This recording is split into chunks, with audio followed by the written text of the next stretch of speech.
everyone. Steve Moran here. First off, I hope everyone is safe and healthy and as well as you can be in these difficult times we're living in. A lot of people are struggling, a lot of people not working, etc., etc. I don't have to, there's enough videos about that on YouTube. But I'm homebound, like a lot of people. Not much going on as far as live music and students and etc. So I'm making the best of it. Figured it'd give me time to make some videos that I've been wanting to make for a long time. I get asked a lot, we all have our licks and our tricks that we play, and ad nauseum, ad infinitum. But there's a 2-5 lick that I heard many years ago. I won't tell you how many because I'm old, as you can tell by the beard.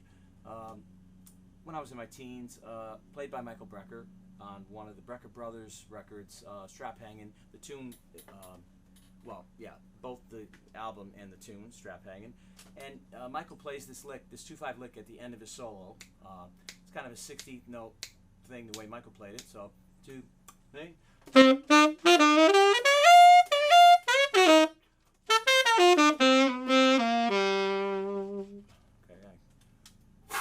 Forgive the saliva on the high E.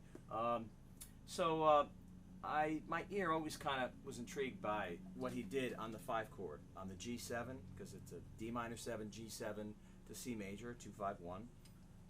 And Michael kind of, he's on the G7, he's thinking F major 7, then F half diminished, which is interesting. F major, F half diminished. But instead of playing them in root position, of course, we got to dress them up and, put a little chocolate syrup on them. So, the E, G, that's the F major 7, but then right there on the E flat, B, A flat, F, that would be the F half diminished coming down, starting on the minor 7. So it's an interesting sound. It's a kind of a quick way to get an altered type of sound, in this case sharp 5 flat 9. You can get that sound without really having to think what notes are the sharp 5 flat 9, depending on what tune and how fast the tune you're playing is. It's a good way it's like a platform, it's a little shortcut, if you will.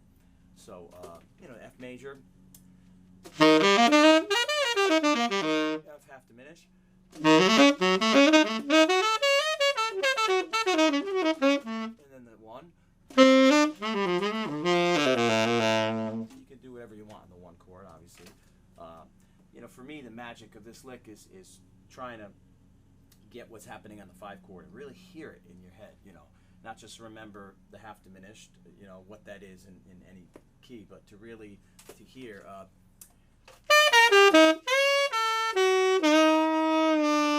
And of course, it wants to pull to the 3rd on the 1 chord, that lick. Of course, Michael didn't do that, but to make it simpler, the original lick, the Brecker lick, is in this transcription book that a lot of you saxophonist guys probably have. Forgive, I don't have the slick video overlays that all you guys have because I'm old and old school. What I did is I simplified Michael's lick to sound something like this. 2, 3, 4.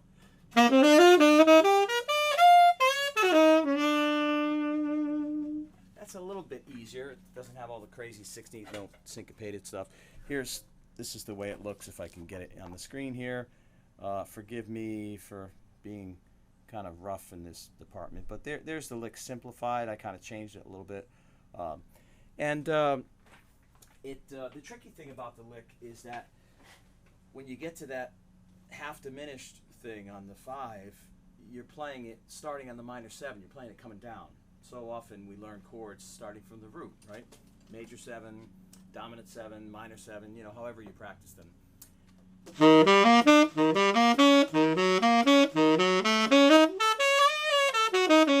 the half diminished, but you're not starting it from the root because you want to do something with it where it doesn't sound like an exercise when you're improvising, obviously.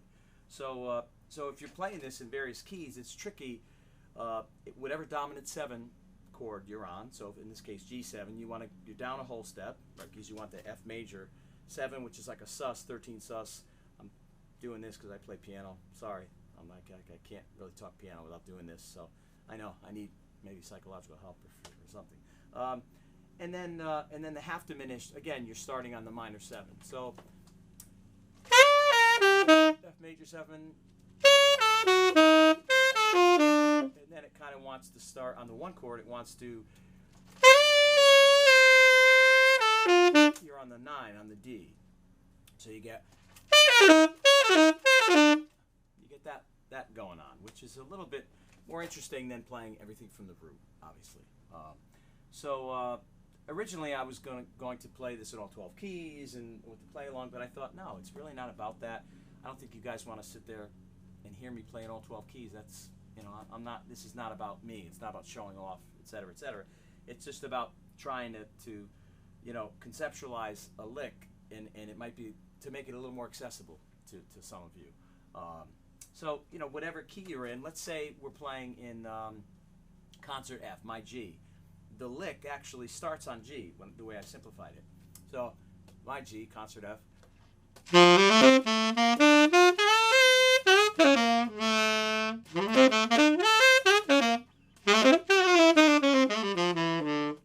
So you can get some nice, again, you can do whatever you want on the 1 chord, but the tempo is about here, right? 2, 3, 4.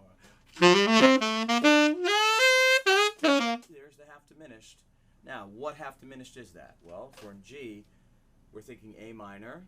For this, A minor 7, D7, and now we're thinking not D half diminished, but C half diminished. Remember, whatever dominant 7 chord you're on, you're going down a whole step and using that half diminished. So it's actually C half diminished. B flat, F sharp, E flat, C, right?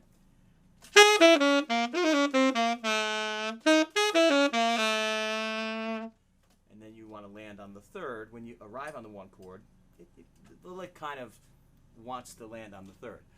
You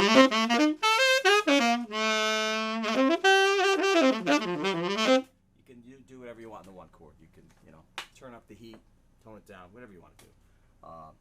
So it's a you know, it's a good little challenge. If you try it in all 12 keys, watch out, especially on the you know, half diminished thing. So I'll play it in a few different keys with this Learn Jazz Standards play along. This goes through all 12. I'm not going to play all 12, but just so you can hear what it sounds like.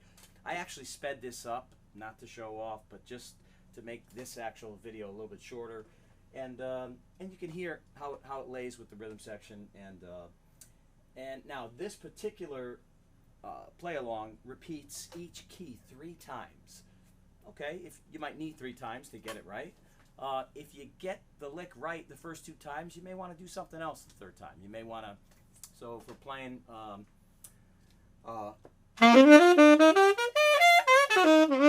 first time, right?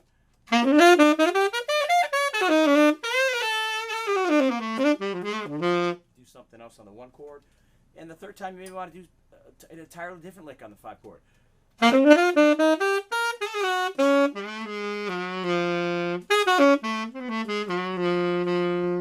kind of like a sharp 5, sharp 9, which we'll talk more about in another video. So I'm going to play a few keys with the rhythm section here. The rhythm section starts out in concert C, and it goes in the circle of 4th, so C, F, B flat, E flat, etc., etc.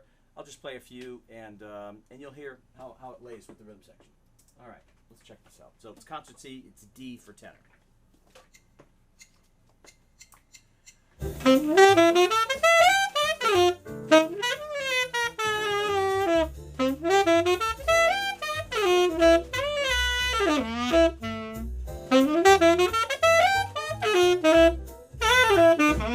Concert F.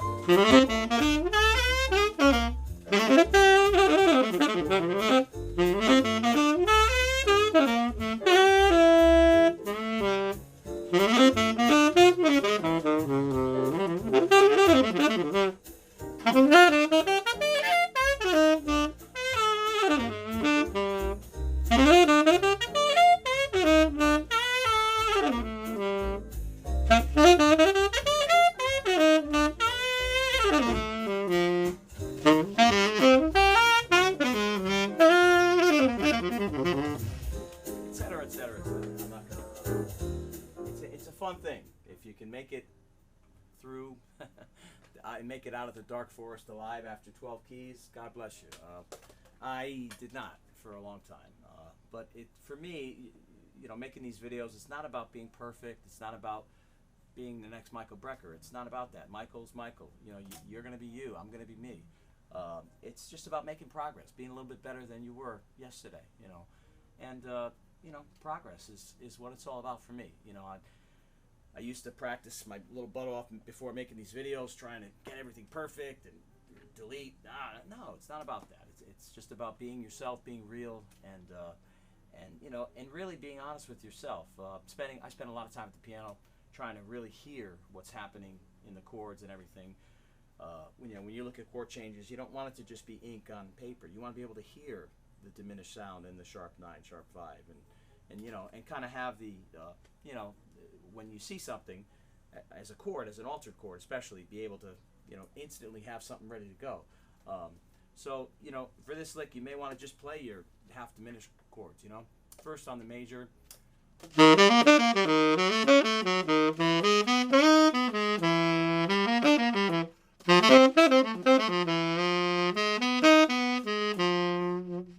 Etc., etc. You know, any way you want. Fourths, chromatically, whatever. So, hope that gives you a little insight into that particular lick. You're gonna hear it a lot if you listen to jazz, and so maybe next time we'll do something else. All right, thanks.